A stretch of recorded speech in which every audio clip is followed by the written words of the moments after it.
if you met another man today, right? And that man came into your life and said, you know what? I respect what you have or had with DeMar, but you can maintain a level of friendship. But the amount of times that you speak, basically he's giving you boundaries. The amount of time that you speak to him, the type of conversations you have with him, the let's say assistance that he may give you, I need that to stop.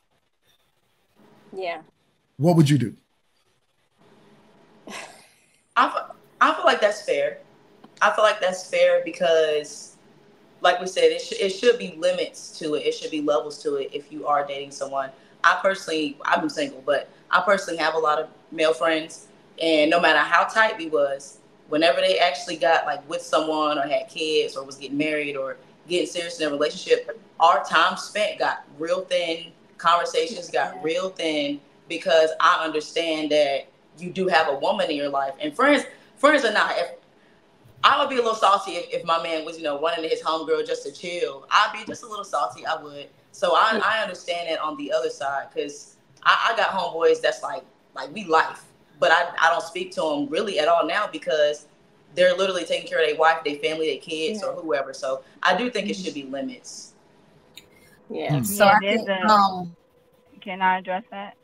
Yeah. Okay. There's levels. Boundaries and respect levels, regardless of your friend, the male being your friend or not, right? Yeah. Once you get into a relationship, people have boundaries, and you have to, if you want a healthy relationship, you have to respect those boundaries. Mm-hmm. So I kind of understood what the man was saying because maybe he dealt with situations where subconsciously he knew that the male that was the friend of his girlfriend was just there for her vulnerable state. And he probably experienced that. That's why he was like, emotionally, financially, I don't need a man there for my woman. So his woman would have to respect that and say, you know what? If I continuously keep this male friend, it might cause friction in my relationship. Yeah. So I understood it on that level. But personally, for me, you see how my relationship with Mingo, that's my brother. So I would, if you don't have a relationship where you can platonically introduce that person as strictly your friend, y'all never did anything or nothing, that's not your friend. Yeah.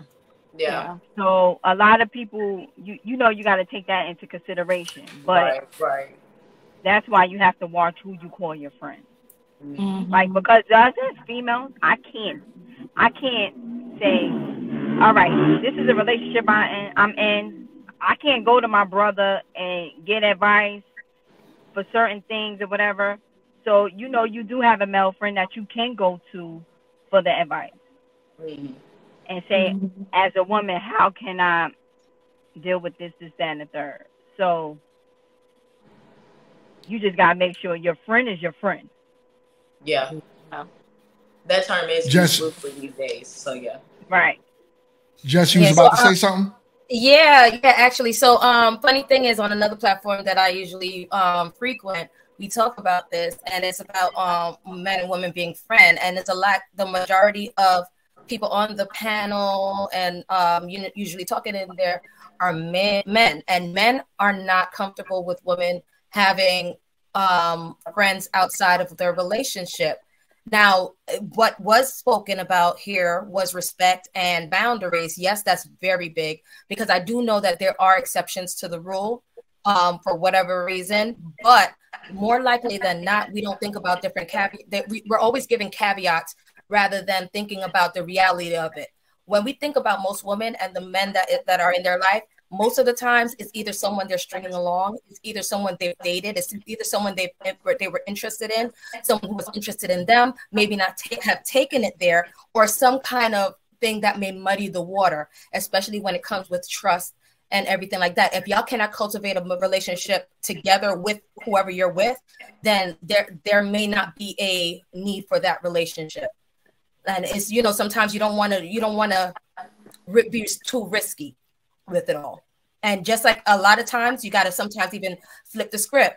If you don't like it, where like let's say he brings it, half the time, sometimes it'll be like they bringing a female to your face and they're like, oh, this is my friend for how many years and blah blah blah, and they're spending all kind of alone time together and doing all kind of stuff. You'll be feeling a type of way about it. You'll be questioning that. So when you think about that, think about how they will think about in the reverse, where if you're just bringing this guy in, and especially when typically men, want certain things too sometimes. Not saying that that's all, but, from the opposite sex, being realistic. And I feel like people put caveats to try and allow things, and then it's the oops, this happened, oops, I'm sorry, oops, kind of thing, rather than, oh, this could have been prevented.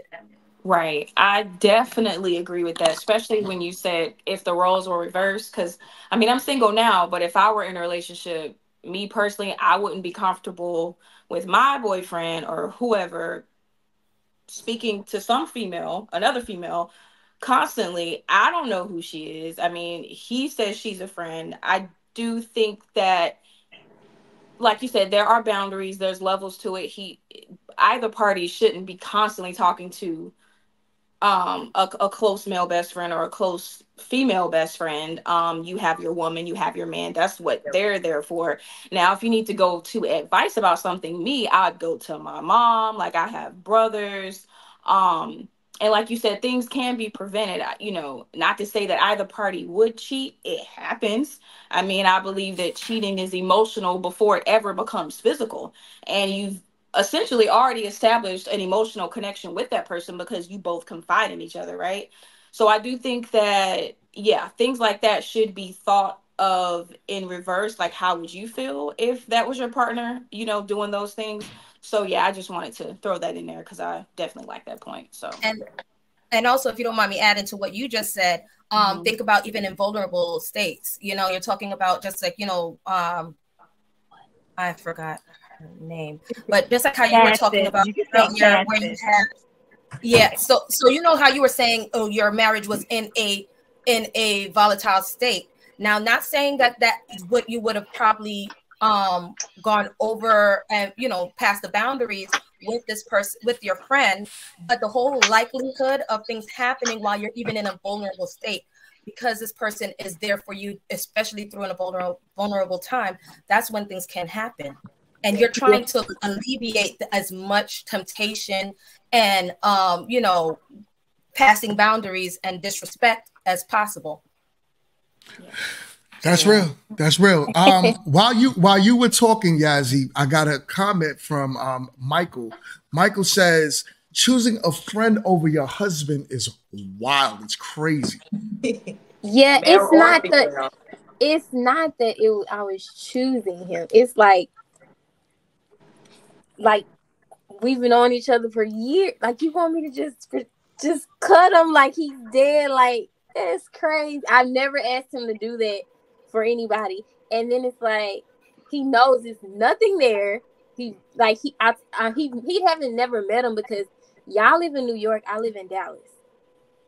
We met on Instagram, me and him, my best friend. So he don't even live here. So, but I always talk about him. I tell him about him. I'm always honest. Nothing ever happened. I just feel like I'm an honest person, and I feel like people should know I'm honest. But that's not the case. I feel what you're saying, but like, I can see how it looks being married, right? Like, I want to be married. Obviously I'm not married, but if I was married, my husband wanted me to stop talking to somebody, I would do it. Because I feel like he's the head, you know what I'm saying? Yeah. He's the head, he kind of lays it down, what it is, what it's not, and we're to be submissive to that. So, I mean, I've learned in my past as well that even if it, like, because I can be too honest to where I just be talking too much. And sometimes I'll be, just rambling really, really excited talking to my spouse about one of my homeboys, and they've always hated it. So I had to learn that is something that men really dislike, because I don't know if it could be a possessive thing or maybe like marking their territory for like, this is my woman and you're on my side. You don't need to go to him. You don't need to go to over here.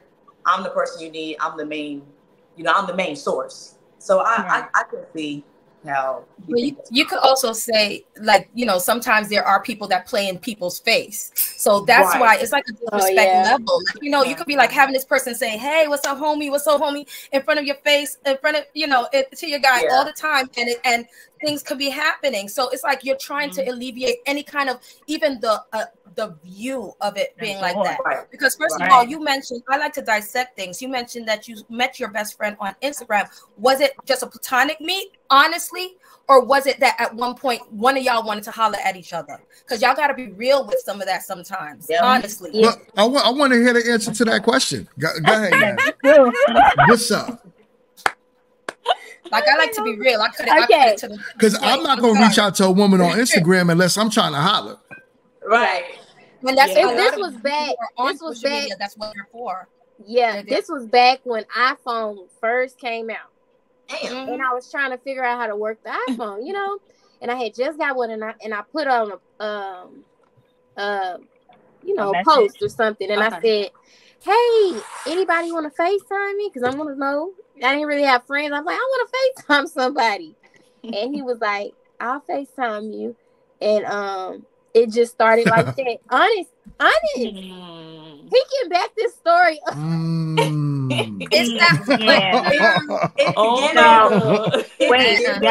That's a questionable beginning, to be honest. Yes, it may have been it may have, moved into platonic, but still questionable beginning. Yes, can I ask you a question? Yes. Now, did you ask your mate what was his reasoning for him not feeling comfortable with that guy as your friend? See, he knows. I don't think he cared because he has friends. He has a lot of female friends, and I don't too much care for him because they keep him in trouble. He's been in and out of jail. They just keep him in trouble. That's the only reason I didn't like him. If you had a friend, I wouldn't care because he don't. I know he loves me, but he was only mad because he knows that it was like he was just like, you gonna stop talking to him. If you don't stop talking to him, like I said, talk to him. Like, did you ask him? Did you ask him why? That was the only that was just the only reason. He knew that was the problem. Yeah, you should have asked him why, and then you would have got your answer. Okay, I should. So Quint, I don't know if you've been in tune with what's going on, Quint, but basically the conversation is, would you continue to have a male friend if your husband says no at the end of the day? What do you think about that?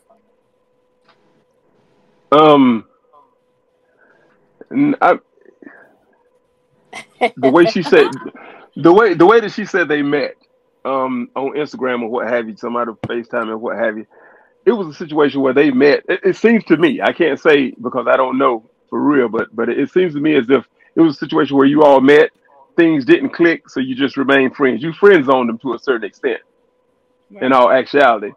Yeah. So you have a person that you friend zone, that you can get all this mental stability from or emotional stability from, so you're keeping them around. And you're going to do that to the detriment of your situation, as if you don't care whether your situation with your husband or significant other works out or not.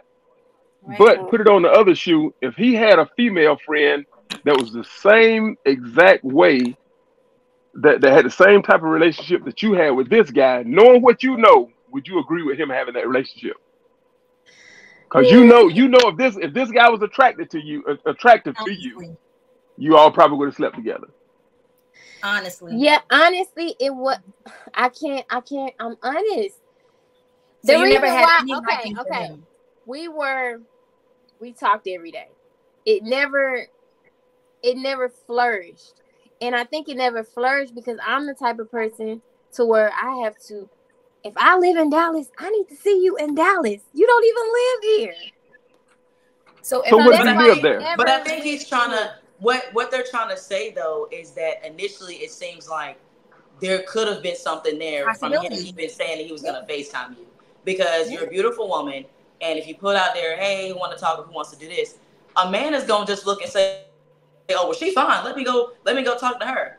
So I think that's what they're saying is that initially it seems like there could have been an attempt on either side for you guys to try to take it further, but it never happened. Right. So y'all just stayed cool. And sometimes men try to wait around to see if they'll have a shot later. But most likely that's not. I'm sorry. Go ahead. No, I was just saying, Michael also said the long game is beautiful. Yeah, that's what I'm looking at. Right. Listen, fellas we play the long game. We don't mind sitting in the friend zone for years. We'll sit in the friend zone for decades. Yeah. We'll sit there for decades. For decades. And keyword, remember she said she never let it go anywhere, in a sense, as in to say, what if she did let it go somewhere? So then keeping it, guys don't invest that much time like that, to be honest, if there's not interest in there. Yeah. Right. Because you know, one thing about men is we're very much the type that's like, all right, well, if I can't have you now, I'll just let you do what you're gonna do. You can have your fun with your other men. You could even be married. I'll fall back. And when you're ready, hit me up, because you guys are in control at the end of the day of sex. So we know that. So we'll play the long game until we get sex. Yeah. That's how it goes. I'll be honest now. I have female friends. And but just to be honest, the way it started out is that we were introduced to one another to hook up. And very attractive. But the conversation wasn't there. It was a great friendship, but not as a romantic relationship. So her and I, we speak often. Always a great sense of humor between us. We never see each other. She's here in Charlotte, and I consider her a true friend, but we never see each other. We talk from time to time, and it's never been a problem with any relationships I've been in, because everybody's going to speculate, but it's never went beyond that. But honestly, we did meet in it was intention. The intention of it was to see if we could be together. So I think I think a lot of people tell lies about. I ain't calling you a liar. I'm sorry, but I think a lot of people boo a jive about the fact that when they meet a person and become friends with them like that, the first intention wasn't to hook up, and things didn't go right. Yeah. I got one more question that one of our guests asked. He said, "Do you believe that if you were to give him physical access, that he would deny it?" So to this day, long story short, good question.